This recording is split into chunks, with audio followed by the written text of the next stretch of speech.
नमस्कार जय जगन्नाथ मामी ओडिया चैनल को पुणी थे स्वागत जनावि।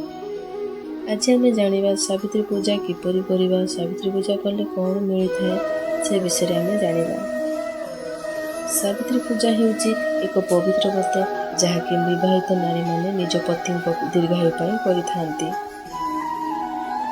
और यही ज्येष्ठ साधारणतः ज्येष्ठ मास अमावास्या पालन करा जाय था।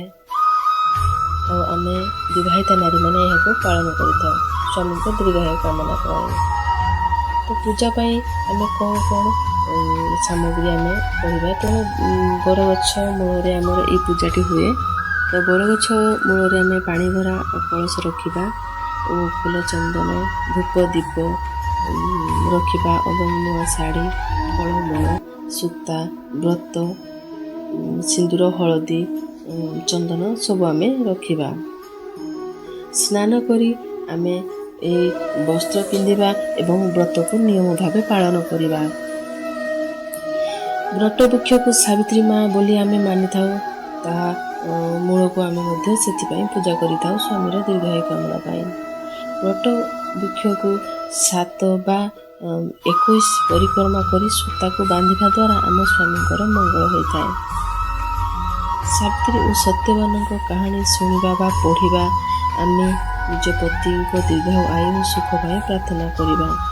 जोटा कि से बही माध्यम आम से पूजा भितर आम पढ़ा जोटा कि पूरा बहीटा को आम पढ़ा पड़ो। उपवास करवा उपवास करी संध्यार आम से व्रत को समाप्त करवा। तो तापर आम स्वामी को हाथ आम प्रसाद पाई था। तापर आम पादुका पाई व्रत को नियमित भाव कर। तो सावित्री माँ को भक्ति और निष्ठार से निज सत्यवान को मृत्यु मुखर बचाई आनी। यह व्रत नारी प्रति भक्ति और भल पाइबार प्रतीक जहाँकि पुरातन समय सावित्री नाम एक धर्मपरायणी सती नारी थिले। चलते आम यही विषय में गोटे सुंदर कहानी शुणा। से सत्यवान नामक राजपुत्र को विवाह करते किंतु सत्यवान जीवन केवल गोटे वर्ष अवशिष्ट अच्छी बोली से जानी नथिले। ता जानी मध्य से तांकर सत्यवान को बहुत भक्ति भावे पूजा करुथिले। दिने बणरे सत्यवान काठ काटिबा को जाइथिले। अचानक तांको देह असुस्थ हो पड़िला और तांकर मृत्यु हो गला। सेतेबेले जमराजा तांको आत्मा को नेबा को आसिले। ता आगुरी सावित्री जमराजा को अनुसरण करी एवं तांको भक्ति को प्रसन्न कर दिए। जहाँकि जमराजा तांको प्रसन्न होते एवं कि बर मागबू माग बोली ताको पचारि जोटा कि सावित्री देवी तांको स्वामी को जीवन मागिथिले। जमराजा मध्य तांको भक्ति तांको प्रेम भाव देखी जे स्वामी को प्रति एत भल पाइबा देखी तांको जीवन फेराई देइथिले।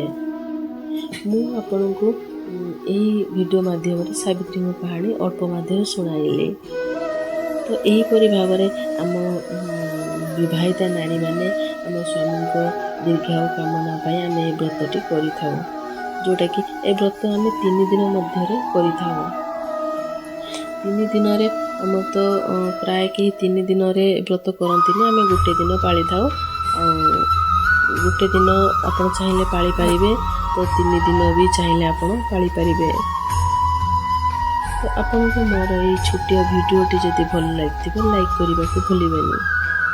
रही जय जगन्नाथ।